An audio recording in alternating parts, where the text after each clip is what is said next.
So hello guys, so welcome to the AK reviews channel. So ముందుకైతే ఆ వీడియోకి అయితే ఒక లైక్ అయితే చేయండి, అలాగే ఛానల్ కూడా సబ్స్క్రైబ్ చేసుకోండి. సో ఈ వీడియోలో వచ్చి బాండింగ్ అని అందుకుగా, సో దాని గురించి మెయిన్గా చెప్తాను. సో ఈ బాండింగ్ ఏదైతే ఉందో, సో దానివల్ల ఇద్దరు గేమ్ అయితే ఎఫెక్ట్ అయింది. బట్ కాకపోతే ఏంటంటే మెయిన్గా వచ్చి ఇక్కడ దివ్య గేమ్ అయితే ఎఫెక్ట్ అయింది, దివ్య మీద ఎక్కువ అయితే నింద పడింది. బట్ కాకపోతే బాండింగ్లో వచ్చి మెయిన్గా వచ్చి ఇద్దరు విలన్స్ ఉన్నారు. సో ఆ ఇద్దరు విలన్స్ ఎవరంటే ఒకరు వచ్చి బర్నీ గారు అండ్ ఇంకొకరు వచ్చి దివ్య. సో అది బర్నీ గారు ఎందుకంటే, సో ఈ వీడియో అయితే చాలా క్లారిటీగా చెప్తాను. సో ముందుకైతే ఆ వీడియోకి వచ్చే లైక్ అయితే చేయండి. సో ఫస్ట్ అయితే ముందు నుంచి స్టార్టింగ్ నుంచి చెప్పుకుందాం. సో ఎందుకంటే, సో సీజన్ స్టార్టింగ్ వచ్చి బర్నీ గారు తనుజ, సో వీళ్ళిద్దరైతే స్టార్టింగ్ నుంచి సీజన్ నుంచి ఉండింది. సో వాళ్ళ బాండింగ్ వచ్చి, సో అయితే డాటర్ అండ్ ఫాదర్ బాండింగ్ అనేది. సో ఈ బాండింగ్ ఏదైతే ఉందో, సో అదైతే ఆడియన్స్కి చాలామందికి నచ్చింది. సో ముఖ్యంగా అయితే ఫ్యామిలీ ఆడియన్స్ ఉంటారు కదా, సో వాళ్ళకైతే మెయిన్గా అయితే చాలా బాగా నచ్చింది ఈ బాండింగ్ అనేది. సో తర్వాత అయితే 2 వీక్స్ తర్వాత వచ్చి దివ్య అయితే ఎంటర్ అయింది. సో ఎప్పుడైతే దివ్య ఎంటర్ అయిందో, సో ఇక్కడే గేమ్ అనేది చేంజ్ అయింది. సో దివ్య వచ్చి ఎంటర్ అయిన తర్వాత ఏంటంటే ర్యాంకింగ్స్ ఇవ్వమన్నారు కదా, సో అప్పుడు వచ్చి సో దివ్య వచ్చి బర్నీని ముందు పెట్టింది, అంటే ఫస్ట్ ర్యాంకింగ్ ఇచ్చింది. అండ్ మాట్లాడే విధానం కూడా ఏంటంటే అది బర్నీ గారు కనెక్ట్ అయింది. అండ్ అతను ఏమనుకున్నా అంటే ఆ టైంలో వచ్చి, సో తనుజ కంటే దివ్య చాలా బాగా మాట్లాడుతుంది, సో దానివల్ల ఏంటంటే కనెక్ట్ అయ్యాడు. సో కనెక్ట్ అవ్వడం వల్ల ఏమైందంటే బర్నీ గారు వచ్చి ఇక్కడ తనుజని కొంచెం దూరం పెట్టాడు. అంటే అతను ప్రీవియస్గా ఎట్లయితే మాట్లాడుతున్నాడో ఆ విధానం కానీ సేమ్ తను అయితే ప్రేమ చూపించాడో తన మీద, అదంతా తగ్గిపోయింది దివ్య వచ్చినప్పటి నుంచి. అంటే ఇక్కడ దివ్య కూడా ఏంటంటే తను మాట్లాడే విధానం దానివల్ల అంతే బర్నీ గారు అట్రాక్ట్ అయ్యారు. సో ఇక్కడే వాళ్ళకైతే డిస్టెన్స్ వచ్చింది. సో దానివల్ల ఏంటంటే తనుజ అయితే తను బాధపడడం స్టార్ట్ చేసింది.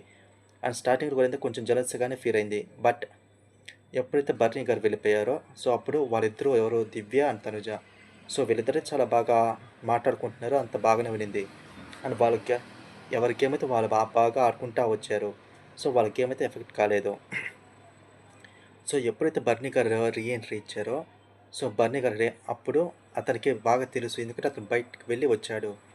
సో అక్కడ గేమ్ ఎఫెక్ట్ అయింది ఎవరికి, సో దివ్య వల్ల తన గేమ్ ఎఫెక్ట్ అయింది, చాలా బాగా తెలిసింది. సో ఎందుకంటే ఆ లేటర్ బోర్డ్ టాస్క్ ఉంది కదా, సో బర్నీ దివ్య అంటే కళ్యాణ తనుజ, సో వీళ్ళతో పేరప్ అయ్యారు కదా, సో అక్కడే ఇది స్టార్ట్ అయింది.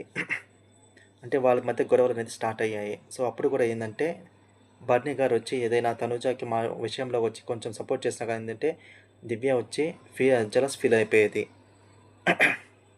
అండ్ ఆ టైంలో కూడా ఏంటంటే తనుజ వచ్చి కొంచెం డిస్టెన్స్ అయితే తను స్టార్ట్ చేసింది. తను ఎక్కువ ల్యాక్ చేయాలనుకోలేదు.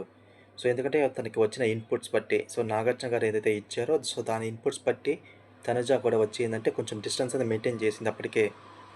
బట్ ఇక్కడ తను దివ్య వచ్చి ఏం చేసిందంటే ఆ వీక్ నామినేట్ అయ్యింది. అండ్ ఆ వీక్ నామినేట్ అవ్వడం అండ్ బర్నీ గారు దివ్య ఇద్దరు ఉన్నారు ఆ వీక్ నామినేషన్స్లో. సో దివ్య ఏమనుకుందంటే తనే వెళ్ళిపోతుంది.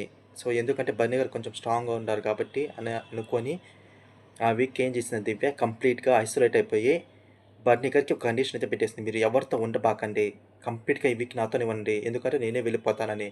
బట్ అక్కడ యాక్చువల్గా ఏమైందంటే సీన్ రివర్స్ అయిపోయి మొత్తం అక్కడ బర్నీ గారు ఎలిమినేట్ అయిపోయారు.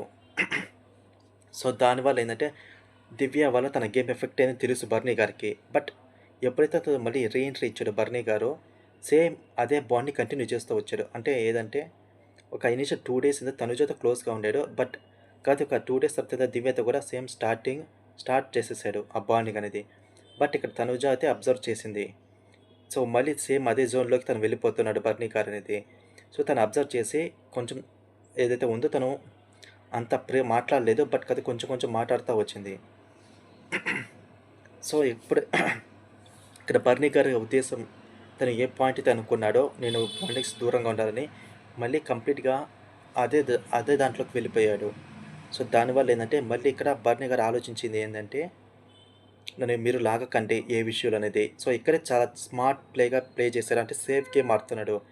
సో ఎందుకంటే ఏదైనా ఇష్యూ వచ్చినప్పుడు వాళ్ళిద్దరూ ఇతను లాగుతున్నారని తనకు తెలుసు. సో అందుకని ఏంటంటే అతనికి ఇక్కడ ఈ సిచ్యువేషన్‌లో ఏందంటే తనకి సింపతి వర్కౌట్ అవుద్ది. సో, దానివల్ల ఏందంటే ఆడియన్స్ తనకి ఓట్లు వేస్తారని ఒక సింపతి క్రియేట్ చేశాడు. అట్లా కాకుండా బర్నీ గారొచ్చి ఏందంటే, ఒక సిచ్యువేషన్ వచ్చినప్పుడు అతను గనక స్టాండ్ తీసుకొని ఉంటే, అంటే ఇప్పుడు తన ట్రైన్ టాస్క్‌లో ఉంది కదా! సో, ఆ ట్రైన్ టాస్క్‌లో వచ్చి ఏందంటే, సో, దివ్య మీద అరుస్తాడు బర్నీ గారొచ్చి. సో, అలా అరిచినప్పుడు ఏందంటే దివ్య అయితే షాక్ అవుతుంది. తను కూడా ఏందంటే భయపడుతుంది అక్కడ. సో, అలాగన్నప్పుడు ఏందంటే తను ముందు నుంచే స్టాండ్ తీసుకొని ఉంటే, ఈ సిచ్యువేషన్ అంతా వచ్చేది కాదు. ఆ బాండింగ్ కూడా వచ్చేదేంటంటే అది ట్రోల్స్ అయ్యేవి కాదసలు. ట్రోల్ చేసేవాళ్ళు కాదసలకి ఆ విషయంలో. ఇక్కడ మేజర్ మిస్టేక్ వచ్చి బర్నీ నుంచి. సో, ఎందుకంటే తను స్టాండ్ తీసుకుంటే ఇదంతా వచ్చేది కాదు. సో, తనుజ అయితే మంచి పని చేసింది. ఎందుకంటే తనైతే సైడ్ వెళ్ళిపోయింది ఆ బాండింగ్‌లో నుంచి. బట్ కాకపోతే ఇక్కడ ఏందంటే బర్నీ అండ్ దివ్య వాళ్ళిద్దరూ మెయింటైన్ చేశారు ఆ రిలేషన్‌షిప్‌ని. సో, దానివల్ల బన్నీ గారి గేమ్ ఎఫెక్ట్ అయింది. అండ్ దివ్య గేమ్ కూడా ఎఫెక్ట్ అయింది. సో, ముందు స్టాండ్ తీసుకొనుంటే ఇంత వచ్చేది కాదు. అంటే దివ్య గేమ్ కూడా ఎక్కడ ఉండుండేది. ఎందుకంటే తన ఒపీనియన్ స్ట్రాంగ్‌గా పెడుతుంది. కొంచెం ఓవర్ కాన్ఫిడెన్స్ ఉన్నా గానీ తన గేమ్ అయితే బాగానే అంటే నామినేషన్స్ చెప్పే పాయింట్స్ ఉంటాయి కదా! సో, నామినేషన్స్ పాయింట్‌లో కూడా తను చాలా బాగా చెప్తుంది. సో, ఎప్పుడైతే ఫ్యామిలీ మెంబర్స్ వచ్చారో తన డాటర్ వచ్చిందో అప్పుడు చెప్పింది. సో, ఎందుకంటే మీరు కమాండింగ్ చేసే వాళ్ళతో కొంచెం దూరంగా ఉండండి అని. సో, అది అయితే అప్పుడైతే నాకు తెలిసి అతను సరిగ్గా తీసుకోలేదు. బట్ స్టిల్ కంటిన్యూ చేశాడు. సో, అక్కడైతే దివ్య హర్ట్ అవుతుంది. బట్ తర్వాత ఏందంటే స్టేజ్ మీదకి సో, ఫ్యామిలీ వీక్ వచ్చారు కదా! సో, తన మదరే చెప్తుంది. సో, ఏందంటే కొంచెం జాగ్రత్తగా ఉండు. అంటే తనకి వార్నింగ్ ఇచ్చింది దివ్యకి. బట్ కాకపోతే ఇక్కడ తనుజ అండ్ బర్నీగా ఏదైతే బాండింగ్ ఉందో సో, వాళ్ళ బాండింగ్ బాగుంది. సో, అట్లాగా ప్రతి ఒక్కరు వచ్చిన వాళ్ళు చెప్పిన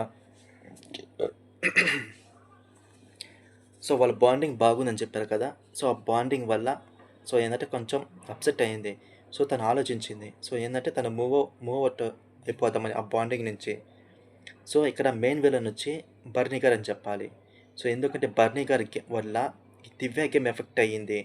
సో, అదే బర్నీ గారు వచ్చి ముందు స్టాండ్ తీసుకొని ఇట్లాగా నన్ను మధ్యలో లాక్కని చెప్పేసి వెళ్ళిపోవడం బదులు మధ్యలో నన్ను లాక్కని చెప్పేసుంటే అసలకి ఇద్దరి గేమ్ పర్ఫెక్ట్‌గా ఉండేది. సో, ఇక్కడ దివ్య గేమ్ చెడిపోయింది. ఇక్కడ బర్నీ గారి గేమ్ చెడిపోయింది. ఇద్దరు గేమ్స్ అయితే ఎఫెక్ట్ అయ్యాయి. బట్ తనుజ అయితే మంచి పని చేసింది. ఎందుకంటే తను ముందు నుంచే తను సైడ్ అయిపోయింది. సో, ఆ బాండింగ్స్ నుంచి. సో, దానివల్ల ఏందంటే తన గేమ్ ఇంప్రూవ్ అయింది. అండ్ ఇక్కడ దివ్య గేమ్ అయితే ముందు స్టార్టింగ్‌లో బాగుండింది. బట్ ఎప్పుడైతే తను జెలస్‌గా ఫీల్ అయ్యిందో తన గేమ్ చాలా కిందకెళ్ళిపోయింది. ఆల్మోస్ట్ ఎలిమినేట్ అయిపోయేది. సో, ఈ మొత్తం బాండింగ్‌లో వచ్చి మెయిన్ విలన్ వచ్చి ఏందంటే ఇద్దరు. ఒకరొచ్చి భరణి అండ్ ఒకరొచ్చి దివ్య. బట్ మేజర్ రోల్ అయితే భరణి గారిదని చెప్పాలి. సో, ఎంతమంది ఈ పాయింట్‌కి అగ్రీ చేస్తారు? అంటే అతను స్టాండ్ తీసుకొని ఉంటే ఇక్కడి దాకా వచ్చేది కాదు కదా! సో, ఆ ముగ్గురు చాలా ఈజీగా బాగా ఆడుకుంటూ వెళ్ళిపోయేవాళ్ళు. సో, ఆ స్టాండ్ తీసుకోలేదు కాబట్టే ఈ మొత్తం బాండింగ్‌లో వచ్చి మెయిన్ విలన్ వచ్చి బర్నీ అని నా ఒపీనియన్.